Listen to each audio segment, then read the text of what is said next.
First off, we got Song Kenan facing off against Max Griffin, Max Payne Griffin in the welterweight bout. And this is interesting because of the reach discrepancies that we have in this one, right? So first and foremost, Song Kenan, right? He's fighting out of China. This dude is legit, man. He fought on the card where I think Weili Zhang won the championship, so she became the first, Chinese champion in the UFC or whatever the case may be. So it was a big deal and all that. And in Song Kanang's last fight, let's see. So he fought Caleb Potter, knocked him out in the first round. And this is after his last fight against Derek Krantz, where it went all 3 rounds. And I've never seen such exhaustion on fighters before, man. Song Kanang was gassed.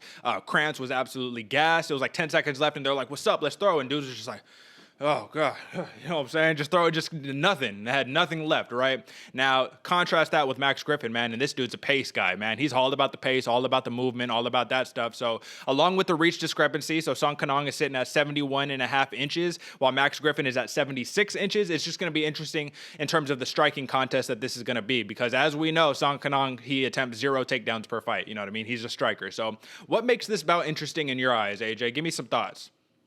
I think what makes this bout most interesting in my eyes is that fact that Song Kenan is literally extended combos, full pressure, none, you know what you're getting, and he has a bullet of a right hand. So you really know you gotta really watch, be on your P's and Q's when you're striking with this guy, because he can put you out. And a little thing which he shares a lot of aspects with a lot of his countrymen is he'll start getting lost in the chaos, swinging for the fences, and leave his chin high. So he can be countered, and it makes for a lot of fun for the fight.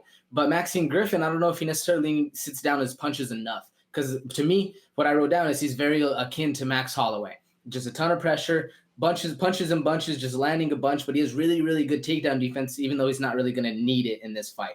What makes it most interesting to me is just we're going to see a striking battle there. We're going to actually see just 2 dudes who we don't really need to worry about them taking to the ground. And as a striking fan, I'm excited to see that one and see them.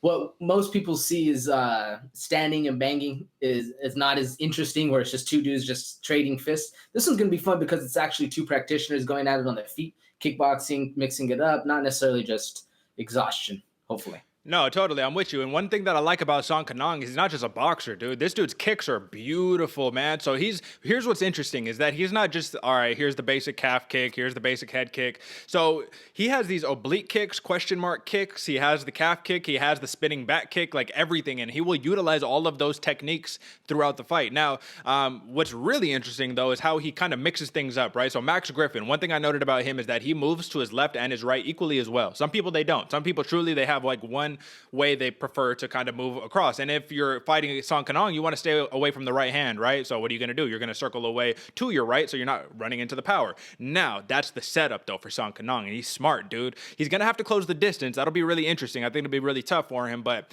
he wants to land the big right hand, so you're going to circle away to your right? Well, that's okay, because you know what he got for you? That big left high kick that he switches to the southpaw and just dink and knocks people out with that thing, man. So it's going to be really, really interesting to see what Max Griffin can do to stay away from the power, because the entire fight, that's the difference. I agree with you.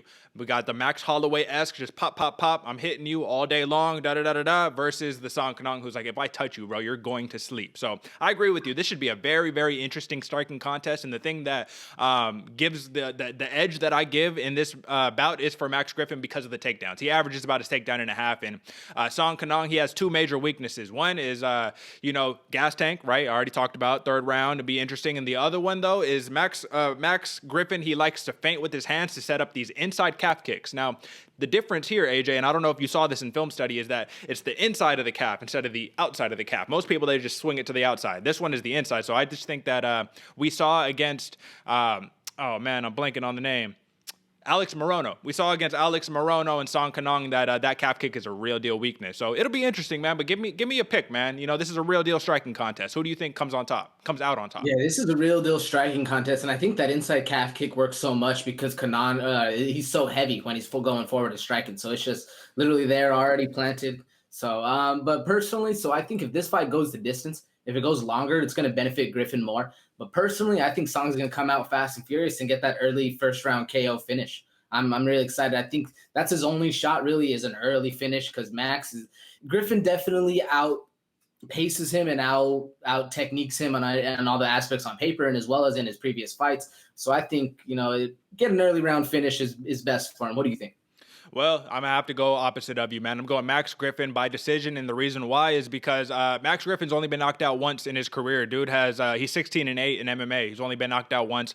Every single other loss has come via decision. All super, kind of like Angela Hill, where it's like the record isn't quite indicative of the type of fighter that we have in front of us. But nonetheless, yeah, decision, Max Griffin, and the reason why is because he can mix it up in the clinch. He could use a lot of movement, pop you with that jab, which is very much like a piston. And dude's just coming off a win where he just sliced a dude's ear halfway off his head when he fought Ramiz Brahimaj. So listen, dude's got a lot of momentum.